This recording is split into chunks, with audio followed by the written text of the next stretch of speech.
It was no doubt planned many months ago, but the timing of Narendra Modi and APO's short tea with Angela Merkel in Berlin on Tuesday will be interpreted as deeply symbolic in Germany and beyond.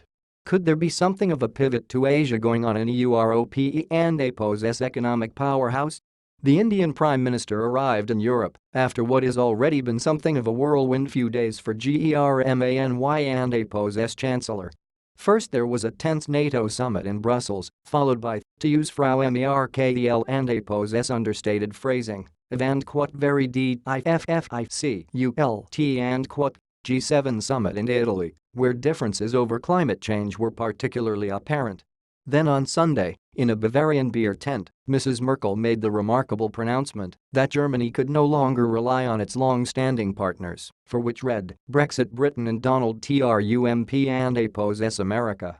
It and APO's telling, though, that Mrs. Merkel and APO's remarks were covered with more fanfare abroad than they were in the Germany and APO's domestic press, where they were largely recognized as a deft piece of electioneering. She wants to make clear SHE and APO's as prepared as anyone else to stand up to Trump, who reitered past criticisms on Tuesday with his tweet, and quote, "We have a massive trade deficit with Germany, plus they pay far less than they should on NATO and military. Very bad for US.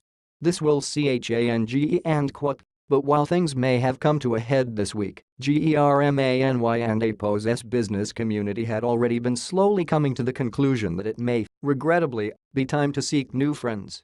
Berlin and APO's old partners are still of supreme importance, of course. Germany exports more to the US and UK than it does to India, China, Korea, and Japan combined. And despite the warm handshakes, photo ops and memorandums of understanding announced this week, the EU is still some distance from signing a free trade agreement with Narendra Modi and APO's government.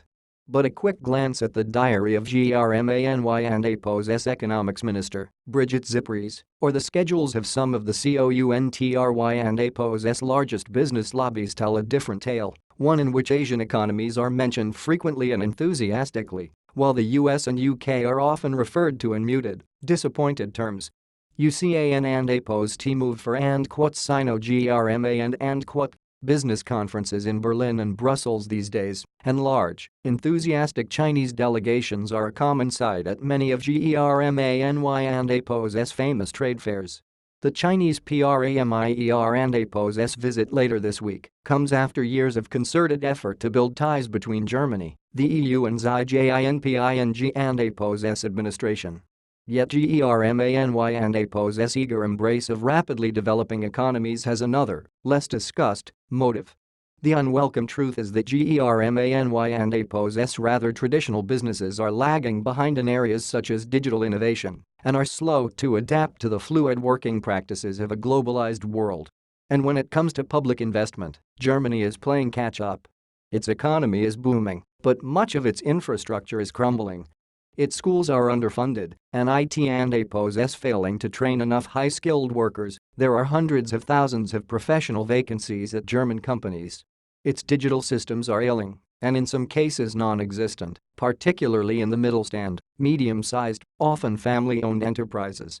The so-called clean energy TRA and SITIO has failed to bring down emissions. The level of greenhouse gases has actually increased, and Germany still relies heavily on lignite, among the dirtiest of coals. A target to bring 1 million electric cars to the streets of Germany will almost certainly be missed. The Made in Germany brand continues to be damaged by the never-ending DIVSELGATE saga over VOLKSWAGE and APO's manipulation of car emissions tests. Unemployment is low, but people in work are paying higher taxes. Since 2004, the total number of taxpayers paying a rate of 42% has doubled. These problems are compounded by the COUNTRY and APO's deep-seated antipathy to debt, at least under the current coalition, which has prioritized balancing the budget over increasing public investment to help with the future-proofing of the German economy. As Mrs. Merkel seeks to be re-elected for a record fourth term, the above issues will serve as ammunition for her opponents, particularly the SPD and APO's Martin Schulz, who will be asking why the benefits of GERMANY and APO's incessant growth are not as widespread as they could be. And if the Chancellor is forced to lead from the front in the battle against protectionism, who GERMANY and APO's friends are, new or old, may turn out to be more significant than expected. You can follow Joe Miller on Twitter @JoeMillerJr.